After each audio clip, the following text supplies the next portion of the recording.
Hey, what's going on, guys? My name is ThePromG. Welcome back to a brand new video. Now, I want to start things off by saying I would do anything for you guys. As you can probably tell, I am a little bit sunburnt. My voice is absolutely shot, but it is my responsibility to feed the streets with manga content. Which is why today I'm bringing you guys another manga haul. Now, this is not your ordinary manga haul video. We got some used stuff, some absolute grails found out in the wild. We also have this box here of used manga I got from Reddit, as well as 2 boxes of brand new manga that I ordered so long ago, I don't even remember what's in it. So with that being said, we have a lot of manga to show off in today's video, and I really hope you enjoy today's manga haul video. If you do, make sure to leave a like and subscribe for more manga videos just like this. But with all that being said, without any further ado, I say we get right into taking a look at all of the manga I got over the month of July.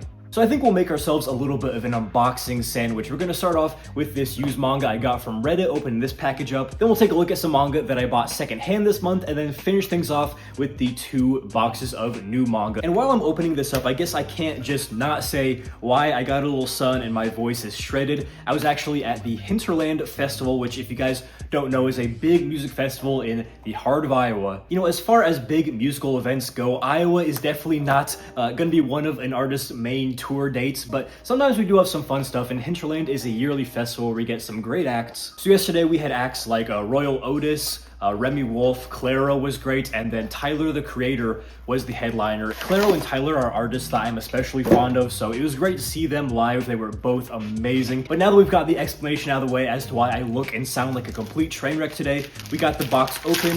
Let's see what we got. Alright, so here we have an interesting one. This is actually a double dip of one of my very few 5 out of 5 perfect manga, and that is going to be the singles of Message to Adolf by Osamu Tezuka. Now, if you know this manga, you're probably familiar with the vertical hardcovers with, you know, Hitler's face on them, the pop art covers, but there actually is another version of this in English in these singles, notorious for some of the worst manga covers of all time. I guess I'll just go in reverse order, showing these off. Some of these are just absolutely abysmal. I think volume 2 especially is just terrible. You can see it now. Yeah, what were they thinking? All right, so now we're gonna get into some used manga that I bought, all for basically half price, whether it be at Half Price Books or my local hobby shop that has some manga. We got a good amount of stuff here, starting off with Shuzo Oshimi's Devil Ecstasy. Now, I'm a big Shuzo Oshimi fan, though I've not read everything he's put out, and this is probably one of his lesser known series. You know, you probably have like 1,000 people who've read Flowers of Evil for every one person who's read this manga right here, and I've heard it's not the best thing he has to offer, but again, found this for half price at the used store. It's one I haven't read, so I decided to pick it up. The next manga volume we got here is Neo Parasite, which is based on of course, the classic manga Parasite, which, hot take, I'm actually not a massive fan of. I feel like everybody has that one classic manga series that everybody loves that you just don't really see the hype, and Parasite would definitely be one of those for me. But this is a manga series that takes, I believe, 12 different authors and 12 different stories based on the Parasite concept, with one of those stories coming from one of my favorite manga creators of all time, Hiroki Endo, the author of Eden, It's an Endless World and Tenpenshu. And as you can see here, he does have a story. I don't know anything about it, but you know, it's Hiroki Endo. I had to have it in the collection. For these next 3 volumes, we'll go through them really quick here, but we have volume 3 of Inside Mari. I believe some of these volumes are very expensive and rare. 3 is not one of them, but I want to get as much of this series as I can. I have read the first 2 volumes. I think it's really interesting. Next, we have this volume called Not Love, But Delicious Foods Make Me So Happy by Fumi Yoshinaga, and I've never heard of this. I saw it on the shelf. It kind of caught my eye. I looked it up on eBay, and there's like a copy for $300, but it's definitely not worth that. Even so, just that alone was enough to intrigue me and make me pick it up for like $3, and it looks pretty cute, so I'll give this one a try. And then the last volume is Onimusha Night of Genesis Volume 2 from Udon. Now, if you know anything about out-of-print manga, sometimes Capcom manga, especially about, you know, their video games, can go for a pretty decent price, and I believe this is out of print and maybe has a little bit of resale value. But I also personally just really like Onimusha, and especially with the new game coming out, I believe sometime this year, maybe this will even go up more in value, but I really want to check this one out. I had no clue it even existed. Now moving on from those, we do have a few volumes that I picked up literally like an hour ago at Half Price Books. We got some great stuff, starting off with volume 1 of The Horizon. Now, this is a notorious manhwa that so many manga tubers I'm sure have recommended to you, and though I can't recommend it to you because I have not read it, I've heard so many good things about it. It kind of looks to be a more atmospheric, moody, and maybe even depressing manga with minimal text, but some really interesting artwork. I'm not even sure this might be like horror, and I've heard there's some trigger warnings, so do your research before getting into this. Obviously, I can't say if you should read it or not, but I am definitely interested to do so for myself. And the next volume I got today is something that I've never seen and know nothing about, but the cover and the book itself really caught my eye. That is Red Riding Hood's Wolf Apprentice. I believe this is a book from Glacier Bay, and I mean, just look at this volume. It is absolutely gorgeous. And besides the beautiful exterior of this book, I took a look inside, and this watercolor spread really blew me away, as well as, you know, just the artwork of this manga. The art style is super appealing. So yeah, I really don't know what this is. I've never heard of this author before, but just looking through this and skimming it, it looks really interesting. And you know, I actually don't have any books from Glacier Bay, and I can say the quality is pretty nice. So I'm gonna have to look into getting some more stuff from them. The next volumes I got from Half Price Books today are volumes 1 through 4 of Asadora by Naoki Urasawa. Now, of course, the manga legend behind series like Monster, Pluto, and 20th Century Boys. And though he could definitely just ride high on those monumental highs for the rest of his career, he has been putting out newer manga, including Asadora, which I actually know nothing about either. I'm assuming just based off the covers, it's following some girl who looks to be like a pilot throughout stages of her life. I really know nothing about this, but ever since I picked up Mujirushi, one of his other newer manga, I believe in my last manga haul, this series has been on my mind, and I saw the volumes there for cheap, so I grabbed them. But the last and definitely most exciting manga volume probably I'm gonna have in this entire haul is one that I got used for an amazing price, and that is volume 2 of Me and the Devil Blues. Now, this is probably one of the rarest manga volumes in my entire collection. If you're not familiar with this manga, it's about Robert Johnson, who's a real-life musician who, according to legend, sold his soul to the devil for mastery of the guitar. But as you can see, I got this for $6.99 at the used store, which is just unheard of. This manga is actually by the author of Prison School as well. So I'm interested to see what his manga will be like that's not, you know, an ecchi, over-the-top sexual manga, something more horror focused. So yeah, this is probably one of my most lucky manga purchases I can ever remember. Just extremely lucky, so awesome to have found this in the wild. I won't be selling it, it'll stay in the collection, and yeah, I still can't believe I found this for $7. Absolutely unreal. Alright, so now that I've gone through all of the used manga I picked up this month, we do have 2 packages of brand new manga to open up from Libris. Like I said, it's been so long, I don't even really remember what's all in here. I do remember a couple things, but not all of it. I basically had these boxes sitting in my kitchen, you know, debating, should I make a manga unboxing or not?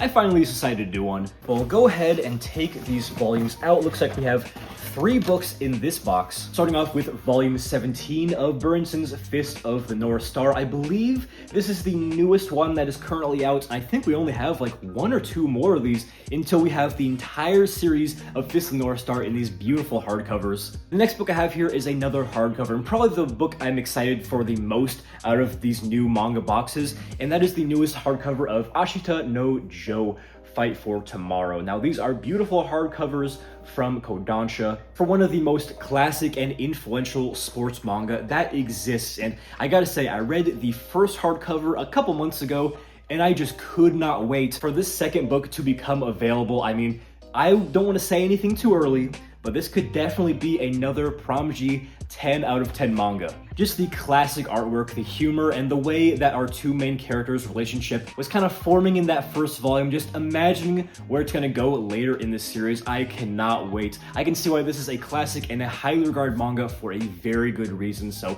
if you're into sports manga, you're into boxing, or anything like that, you just like good manga, I would say check this out. So it turns out I'm actually a filthy f***ing liar. We actually had 4 volumes in that box, with volumes 2 and 3 of Witch Hat Atelier. I hope I'm saying that right, but yeah, I picked up the first volume, I believe used in my last manga haul, and I decided to go ahead and pick up these other 2 volumes to give myself a good taste for this series, which I've heard is an amazing one. And now we've got the second box, which I have no clue what is in this one. If I had to take an educated guess, I'd say there's a lot of manga in here. And while I'm opening this one up, I'm still thinking about that Hinterland Festival, so leave a comment telling me down below, how many concerts have you been to? Or if there's too many to count, what was your first concert that you've been to? Mine, I believe, was Puya and Fat Nick. Believe it or not, I really did go there for Fat Nick. I do love Puya as well, and some of the other artists that kind of opened up for him were great too, so that was a very memorable one. Now, if there are 2 things about Alibris that are absolute constants, it's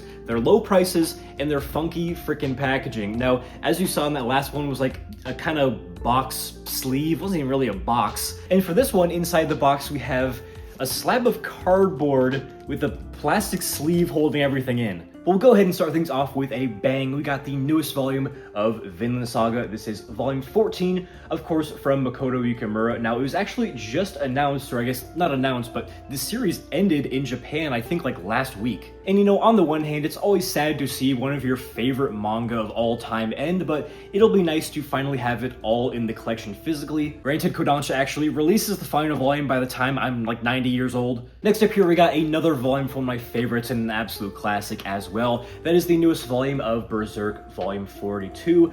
Real quick, just take a look at this cover. I mean, that is beautiful. And if I'm not mistaken, this is actually the first volume of Berserk that has the original story by Kentaro Miura, and then it has the new artist and author, which is, you know, it's kind of sad, but at the same time, it's awesome that we're still getting more volumes of Berserk, and that they know the vision, they know where he wanted to take it, and that we'll someday see a conclusion to this epic story. And speaking of epic stories, we got volume 19 of Don't Toy With Me, Miss Nagatoro. Now, I think that volume 20 is the last one, and then this series will be over, which, similar to Vinland Saga, I know, 2 very similar series.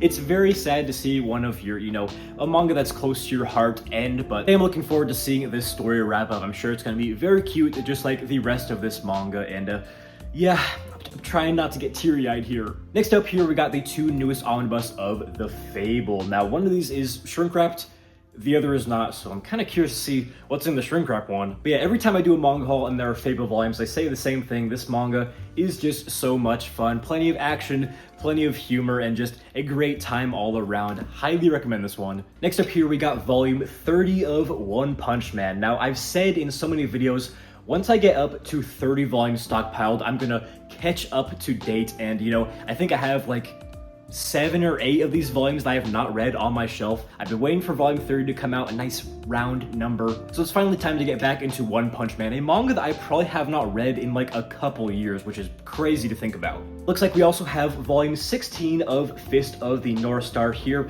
Had no clue I didn't already have this volume, but like I said, I completely forgot what is in here. And now I have it, so, you know, that's all that really matters. Next up here, we have a newer release, and one that I am so excited to finally read. That is volume 1 of The Climber, a brand new omnibus edition from Viz Media. Now, I gotta ask, what do you guys think about the cover? I saw a little bit of discourse.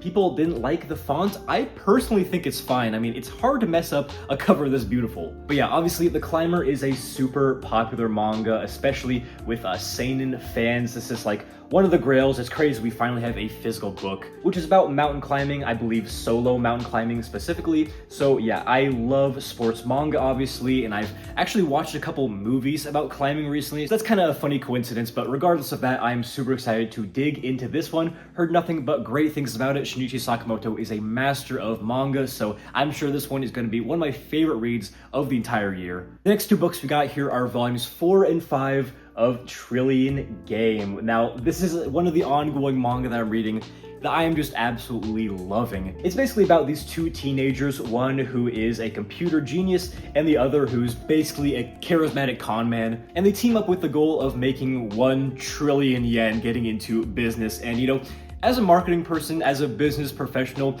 this kind of stuff is just really interesting to me, apart from being a very fun manga in general. So if you're a business-minded person like me, or you like computer engineering or web app development, I would say definitely check this one out. It's one that I've not only thoroughly enjoyed, but it just has continued to get better and better as the volumes go on. So this is a massive recommend for me. Go check it out. But finally, we've arrived at the last volume in this package and in this manga haul video, but it's one I'm really excited to get into. That is Ultraheaven Volume 1 by Keiichi Koike. This is a volume from last Gasp, I believe, came out very late last year. I believe this manga takes place in a society where there are all sorts of drugs that are legal. Basically, everyone is on drugs. It's a very psychedelic manga that has obviously amazing artwork. Even if you've never read this manga, I'm sure there are some panels in here that you recognize just seeing on like social media and things. I believe this is actually one of Weeabra's favorite manga ever, and you know,